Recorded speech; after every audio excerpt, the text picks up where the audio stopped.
Welcome to the Resonance Radar. This format asks what deeply resonates, what actually moves culture today, and why. This edition, we look at survival marketing. What is it? Who are these preppers? Why is it growing so much? You leave with some insights about how to communicate about survival and safety. So the survivalists call themselves preppers to prepare for the worst, fleeing from fires, floods, preparing for war, preparing for the apocalypse. And to spoil what's yet to come, what survivalists seem to be looking for is in the word apocalypse. Its original meaning is revelation. And it's maybe that revelation that we need today for coming to ends with this violent era. Preppers say that they are not driven by fear, but are just looking at reality and facing it. Collapse is indeed not unlikely. If we look at the facts, things can look quite gloomy. The emergencies are happening ever more regularly. Water in entire cities becomes undrinkable. Food prices for necessities skyrocket. Violence in the streets increase exponentially. Nuclear war threats exist. When I first looked into survivalist communities, I had a bit of probably, a bias, thinking it's just far-right conspirationists, until I realized that they're putting the finger into the wound, that which we are all too scared to face, the perspective of collapse. The prepper industry market is expected to grow to 250 billion US dollar market value by 2030. 3.7 million Americans alone consider themselves to be preppers. And there's a large spectrum of preppers. The libertarian billionaires that are planning liberty cities, actually selling survival, and building bunkers. The family dad worried about the future of his children. And the wildlife adventurist that is selling prepping in a way to cater to real pain points. Fear for safety, fear for the future, and perhaps also fear of aliveness. What often unites them is the belief that the state, or sometimes also corporations, cannot be trusted.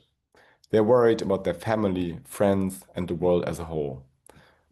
Prepper shops come with camping equipment, conservable foods, heating and water filtration systems, but also survival guides and concrete tips on what to do in what situation. And a feeling of, okay, I've done what I could to prepare for the worst. But there are some paradoxes of prepper marketing. You can buy the products easily online, but in case of the case, you won't really have the pieces to replace the new filter, the gas for cooking.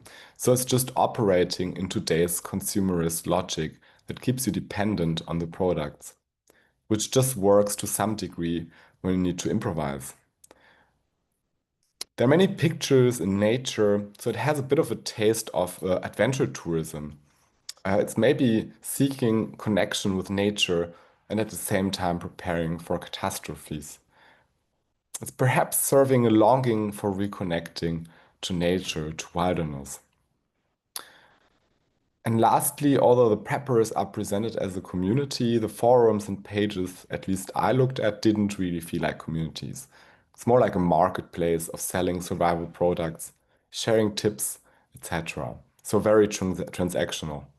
They rarely build the trust you want to have when it comes heart to heart. Why is it so successful? They frame, of course, their products in terms of scarcity and safety and use loss aversion. It's fear-based marketing. You will lose your family, friends, etc. Others are also preparing. So there's a bit of mimicking. You need to invest in your security as well.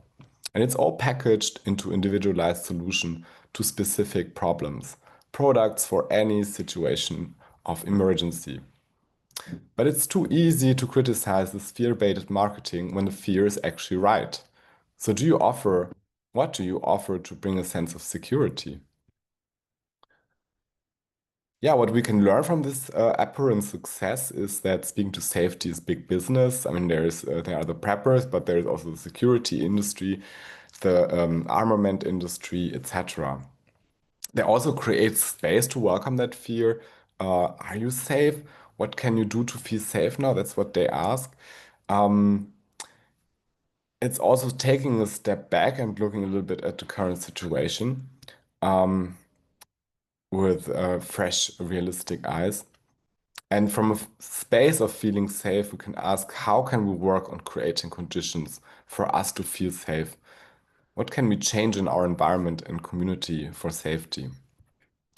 There's also longing for a more simple life, learning how to use nature's medicines and foods, how to preserve food, and how to live in the wilderness. It's an individualist approach with a little community focus, although we know that what makes survival possible, solidarity, co-creation, having complementary competences, well, the human side of things, um, is like not the same as being with people you dislike in these times of collapse. And not people you just want to transact with, but those you can really trust. Now, when we look at the 5 dimensions of the resonance compass, a framework that are developed to explore the value of regenerative work, I have made an analysis of this prepper movement and on the 5 dimensions. So the first is aspirational value, so the longing, the dream that we want to give life to. It's not very developed because the only aspiration is to survive. There's nothing beyond that. The experiential value, so what really moves and touches us as clients, is to feel part of something bigger. It feels wild and exciting. They feel alive again. The radical values, so everything related to remembrance, to our history, to our past, to our genealogy, etc., is rather implicit and latent, but gives a bit of a sensation of going back to the roots. So something forgotten from where we came from. So it's not very developed and could be developed much more. The methodological value is developed, but not in all parts. They sell survival guides, emergency scenarios, and build survivalist networks. But there is not really plan for what to do beyond individually acting in the case of the emergency. Uh, like when day X happens, then you have okay prepared for what 1 or 2 months, and that's it. And then after that, there's not so much. The practical value of what their products is, of course, giving a feeling of safety, serving fear and trauma. It's also a substitute for nature and community, so a compensation that they are buying because they don't necessarily have it or would like to have it, but not consciously. And they're offering order in chaos. So that's the value of today's marketing of prepper businesses, pages, and shops today. And I think it had some lessons for yeah, regenerative and sustainable actors on what we can learn to it because it speaks to a feeling of lacking safety. So when it comes heart to heart, what is it that we can actually trust? And I did a little further analysis looking at where could we better communicate about safety. So in the aspirational dimension, it's what comes after this day X of the collapse, if there is such a day, and I don't think really there is. But what life do we actually want to live in this world that feels safe to you? How would a safe world actually look like and feel like? The experiential value is quite similar to the one that the survivors are talking to today. I feel part of something bigger. It's wild and exciting. I feel alive again. But also, I feel held. I feel held by a community. I'm not alone in this, which is much less developed. It's a very individualistic approach. The radical values, so the remembrance that could be activated in communicating about it, about safety, is going back to memories of when we felt safe, when we were in community, when we were in nature, we could trust, oh, we are part of nature. It can help to reactivate childhood memories that are often very powerful. Also to recall the history of genocide. Why are we actually talking about survivalism if it's not for the colonial and industrial history? And lastly, the heritage of denialism. So, also seeing that there are people who talked about collapse and um, the planetary boundaries being transgressed much time ago. For example, the limits of growth more than 70 years ago, with Donella Mellos. The methodological value is as I said, could more insist on also preparing with community and also to place-based preparedness. So what does it mean actually to create the conditions to be safe against many threats at local level with our community? So that's beyond the individual level, right? And then the practical value.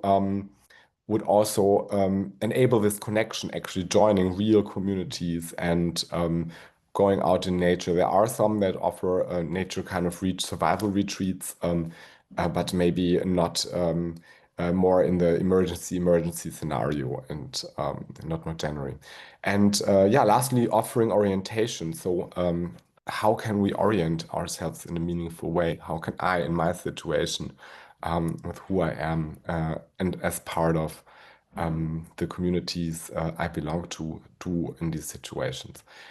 Voila, so I hope you enjoyed the resonance radar. And if you want to learn more about the resonance compass, you can check out my Substack. And there is also the free resonance test that you can make to see how much actually your value of your business resonates.